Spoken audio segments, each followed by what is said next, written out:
An ovarian teratoma is a neoplasm that originates in the ovary and is composed of tissues derived from more than one germ cell layer: ectoderm, mesoderm, endoderm. Because germ cells retain pluripotency, they can differentiate into a wide array of mature cell types, leading to the formation of a cyst that may contain hair, sebaceous glands, teeth, bone, or even respiratory epithelium. The majority of ovarian teratomas are classified as mature, also called dermoid cysts, and behave in a benign fashion, rarely causing systemic effects. Only a small subset, such as immature teratomas, possess malignant potential. Clinically, these lesions are often discovered incidentally during imaging for unrelated reasons, but they can present with symptoms when they become large or undergo complications, such as torsion. The precise trigger that initiates teratoma formation remains unknown. The prevailing hypothesis is that a primordial germ cell, which normally migrates to the developing gonad and eventually becomes an oocyte, undergoes an error in its differentiation program. Instead of committing to oogenesis, the cell retains or reactivates embryonic transcription factors that allow it to differentiate along multiple lineages simultaneously. Sporadic genetic alterations, such as mutations in the KRAS, NRAS, or TP53 genes, have been detected in a minority of cases, suggesting that somatic genomic instability may contribute to the neoplastic process. However, most teratomas arise de novo without a clear hereditary pattern, and no environmental risk factors have been definitively linked to their development.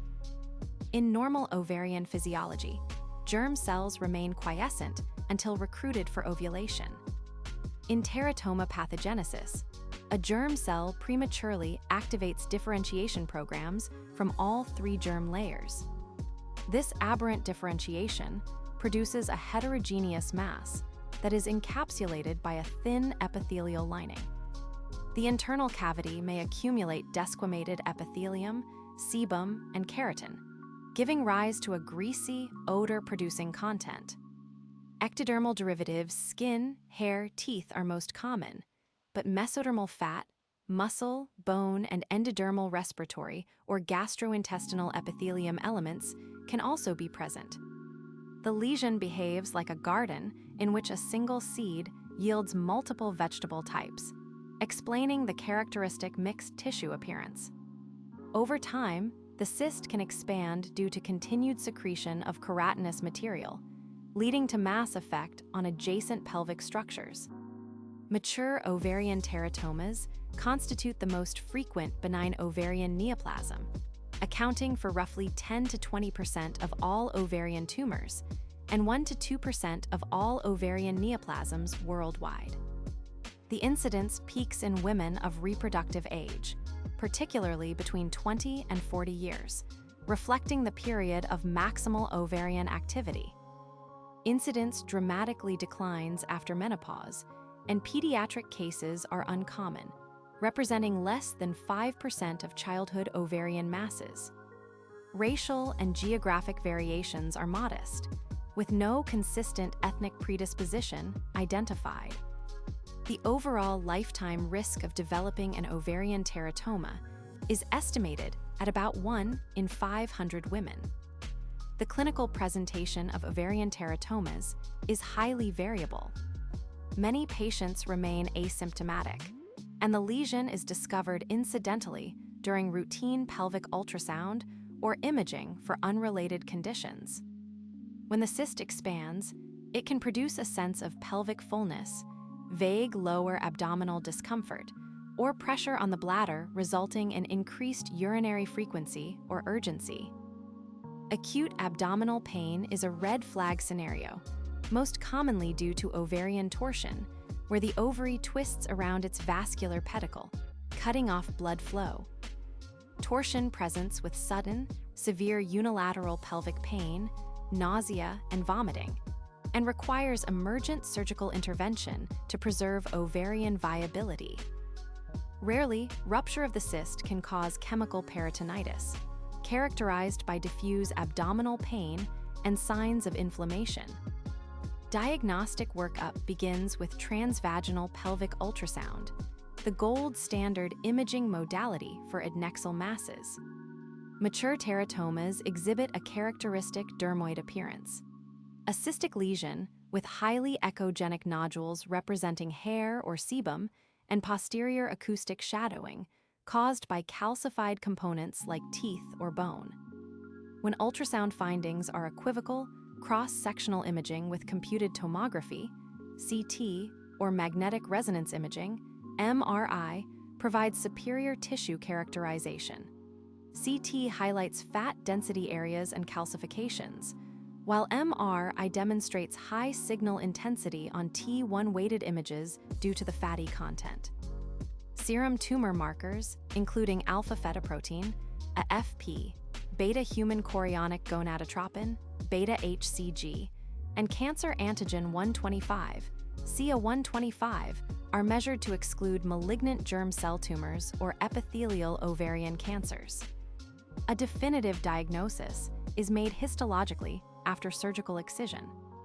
Ovarian teratomas are broadly categorized into 3 histopathological groups. Mature benign teratoma, composed of well-differentiated adult-type tissues from at least 2 germ layers. This is the most common form and typically follows an indolent course. Immature teratoma contains embryonic-type less differentiated tissue, especially neuroectodermal elements. The presence and proportion of immature components dictate the tumor grade and correlate with malignant potential. Higher grades often require adjuvant chemotherapy. Monodermal teratoma, predominantly made up of a single tissue type, such as thyroid tissue in struma ovariae or respiratory epithelium in bronchogenic cysts. These variants may produce hormone-related symptoms, for example, hyperthyroidism in struma ovariae. Surgical excision remains the definitive treatment for ovarian teratomas. For small, uncomplicated cysts, a minimally invasive laparoscopic cystectomy is preferred, offering reduced postoperative pain, shorter hospital stay, and faster return to normal activities. The surgeon carefully evacuates the cystic contents, irrigates the peritoneal cavity to prevent spillage, and removes the cyst wall while preserving as much healthy ovarian tissue as possible to maintain fertility. Larger lesions, those with suspicious imaging features, or cases complicated by torsion, may necessitate a laparotomy or oophorectomy. Postoperative follow-up includes periodic pelvic ultrasound at 3 to 6 month intervals for the first year, then annually for up to 5 years to monitor for recurrence. Immature teratomas, depending on stage and grade, may require adjuvant platinum-based chemotherapy in addition to surgery. No specific primary prevention strategy exists for ovarian teratomas because its etiology is largely sporadic and unrelated to modifiable risk factors.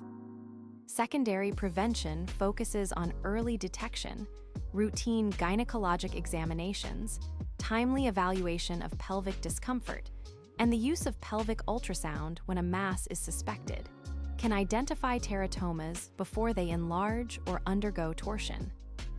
Patient education about recognizing sudden pelvic pain and seeking urgent care can mitigate complications. The prognosis for mature ovarian teratomas is excellent. Complete surgical excision yields cure rates exceeding 95%, and the likelihood of recurrence is low, less than 5%. Fertility is generally preserved when cystectomy, rather than oophorectomy, is performed. Immature teratomas carry a more guarded outlook. Stage 1 disease has a 5-year survival of approximately 80 to 90% after surgery and appropriate chemotherapy, whereas advanced stages or high-grade tumors have reduced survival rates. Long-term follow-up is essential to detect late recurrences or malignant transformation, which, though rare, less than 2% of mature teratomas, can dramatically alter outcomes. Cutting-edge investigations are unraveling the molecular landscape of ovarian teratomas. Whole exome sequencing studies have identified recurrent somatic mutations in the PI3K/AKT pathway and in genes regulating pluripotency, providing insight into why certain germ cells deviate from normal oogenesis. These findings open the door to targeted therapies that could suppress tumor growth without surgery. Parallel advances in minimally invasive surgery, particularly robot-assisted laparoscopy, have enhanced surgeon dexterity, allowing precise dissection of complex cystic masses while minimizing ovarian tissue loss.